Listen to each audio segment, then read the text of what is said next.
Assalamualaikum warahmatullahi wabarakatuh, teman-teman.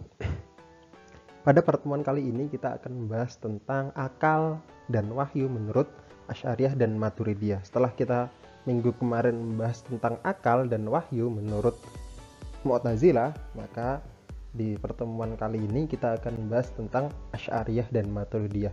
Sebenarnya bagi teman-teman mungkin lebih familiar terhadap Asy'ariyah dan Maturidiyah, karena dalam hal ini kita sebagai warga NU dalam hal akidah itu mengikuti Asy'ariyah dan juga Maturidiyah. Baik, sebelum kita mengetahui lebih jauh berkenaan dengan akal dan juga wahyu menurut Asy'ariyah dan Maturidiyah, kita review kembali berkenaan dengan materi minggu kemarin, yaitu akal dan wahyu menurut Mu'tazilah. Dalam hal ini Mu'tazilah tetap mengakui wahyu dan juga akal, akan tetapi lebih dominan pada akal atau rasio. Jadi bukan berarti Mu'tazilah tidak mengakui wahyu. Mu'tazilah tetap mengakui wahyu, akan tetapi lebih dominan pada akal dan juga rasio. Jika ada dua pendapat yang bertentangan antara akal dan wahyu, maka akal lebih diutamakan. Ini cirinya dari Mu'tazilah. Kemudian akal sudah mampu mengetahui baik dan buruk serta adanya keberadaan Tuhan. Wahyu hanya sebagai konfirmasi dari pendapat akal. Jadi seperti itu. Jadi akal sudah mampu mengcover seluruh yang dibutuhkan oleh manusia. Wahyu hanya sebagai konfirmasi dari apa yang sudah difikirkan oleh akal. Kemudian sekilas tentang Asy'ariyah dan Maturidiyah. Sebenarnya di minggu kemarin saya sudah menjelaskan sedikit tentang aliran kalam Asy'ariyah dan Maturidiyah ini. Mungkin teman-teman juga sudah belajar di kelas 11 kemarin bahwa Asy'ariyah didirikan oleh Imam Abu Hasan al-Asy'ari yang merupakan mantan pengikut Mu'tazilah. Jadi dulu Abu Hasan al-Asy'ari ini adalah pengikut Mu'tazilah, akan tapi semakin lama beliau tidak satu pandangan dengan Mu'tazilah yang terlalu mengedepankan rasio, sehingga berdirilah dia mendirikan Asy'ariyah. Sehingga dalam hal ini alasan berdirinya Asy'ariyah adalah karena adanya kekecewaan dengan aliran Mu'tazilah yang melebihkan akal. Kemudian Maturidiyah didirikan oleh Abu Mansur al-Maturidi, yang mana dalam hal ini Maturidiyah juga tetap mementingkan wahyu, jadi ciri khasnya lebih condong ke Asy'ariyah, akan tetapi memberikan porsi lebih pada akal. Jadi tidak semuanya seperti Asy'ariyah, akan tapi ada porsi yang lebih besar daripada akal. Nanti kita akan tahu perbedaan antara ketiganya di bagian akhir. Kemudian akal dan wahyu menurut Asy'ariyah.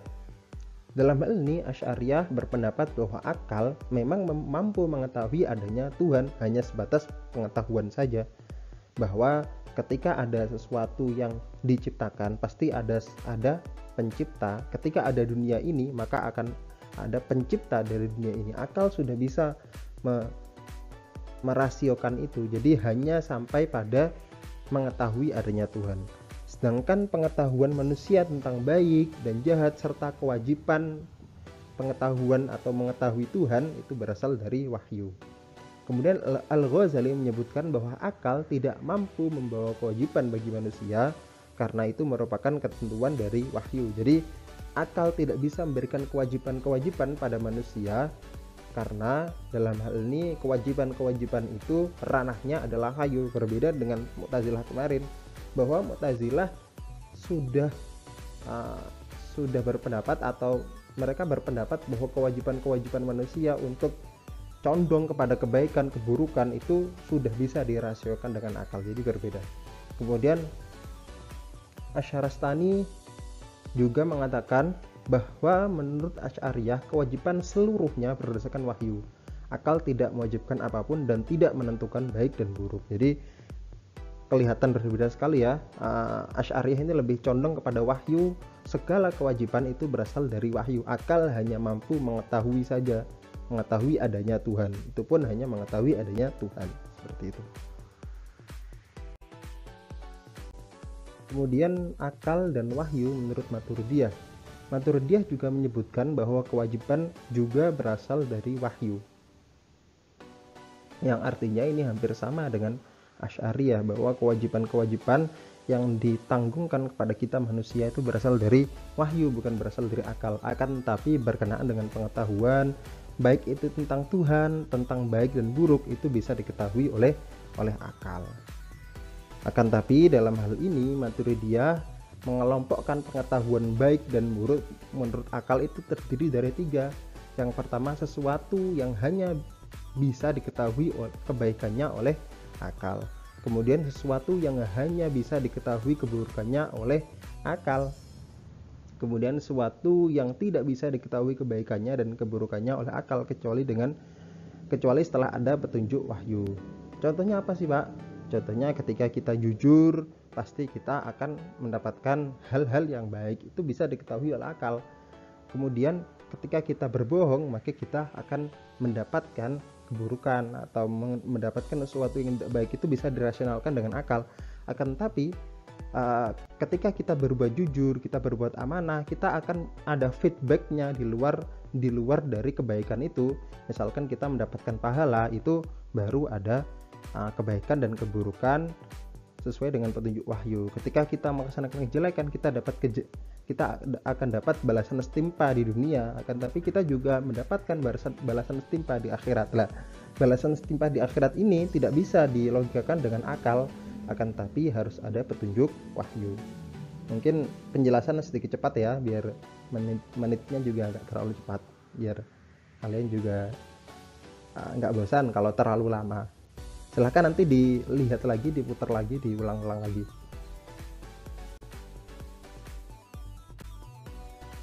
Sehingga berdasarkan kesimpulan dari beberapa pengertian kemarin berkenaan dengan akal dan wahyu menurut Mu'tazilah, Asy'ariyah dan Maturidiyah, dapat kita simpulkan menjadi 5 perbedaan. Yang pertama, mengetahui adanya Allah Subhanahu wa Ta'ala. Jadi mengetahui adanya pencipta menurut Mu'tazilah itu bisa dirasionalkan dengan akal. Asy'ariyah dan Maturidiyah juga bisa dirasionalkan dengan akal. Jadi tanpa adanya wahyu turun, pasti kita sudah tahu bahwa ketika ada pencipta, pasti ketika ada yang diciptakan pasti ada pencipta, seperti itu. Jadi semuanya setuju bahwa itu bisa dirasionalkan dengan akal. Ingat, di sini hanya sebatas mengetahui. Kemudian kewajiban, dalam hal ini kewajiban mengetahui Allah Subhanahu wa Ta'ala, itu menurut Mu'tazilah itu bisa dirasionalkan dengan akal, sedangkan Asy'ariyah dan Maturidiyah tidak bisa, karena akal saja tidak bisa mewajibkan kita untuk mengetahui Allah Subhanahu wa Ta'ala, itu menunggu dari perintah wahyu. Kemudian yang ketiga, mengetahui baik dan buruk.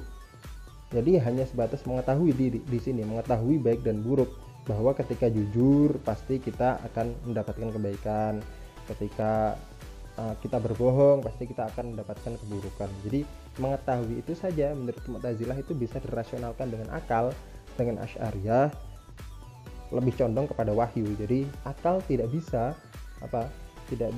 mengetahui baik dan buruk tanpa adanya wahyu. Akan tapi dalam hal ini Maturidiyah, lah ini yang beda. Maturidiyah itu lebih condong pada akal, hampir sama dengan Mu'tazilah, karena hanya sebatas pengetahuan saja, bahwa kita tahu bahwa ketika jujur pasti akan dapat kebaikan, ketika kita amanah kita akan mendapatkan kebaikan juga. Itu kan bisa diketahui oleh akal saja. Kemudian kewajiban berbuat baik, kemarin sudah saya jelaskan bahwa Mu'tazilah mewajibkan pengikutnya bahwa mereka harus condong kepada kebaikan bahkan sebelum adanya wahyu. Maka dalam hal ini Mu'tazilah, kewajiban berbuat baik itu bisa dilogikakan dengan akal. Sedangkan Asy'ariyah, kewajiban berbuat baik itu diwajibkan oleh wahyu. Maturidiyah juga sama, diwajibkan oleh wahyu. Kemudian kewajiban meninggalkan yang buruk itu bisa dirasionalkan oleh akal menurut Mu'tazilah. Sedangkan menurut Asy'ariyah dan Maturidiyah, kewajiban meninggalkan hal yang buruk itu hanya bisa diketahui oleh wahyu, atau hanya bisa diketahui setelah turunnya wahyu, seperti itu. Semoga dirasa cukup ya.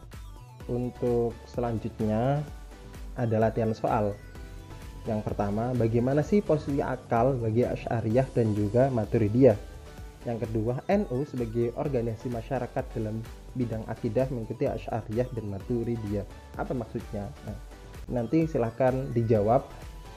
Link Google Drive-nya akan saya kasihkan atau akan saya berikan di akhir pembelajaran, atau mungkin sekitar 15 atau 10 menit sebelum pembelajaran berakhir.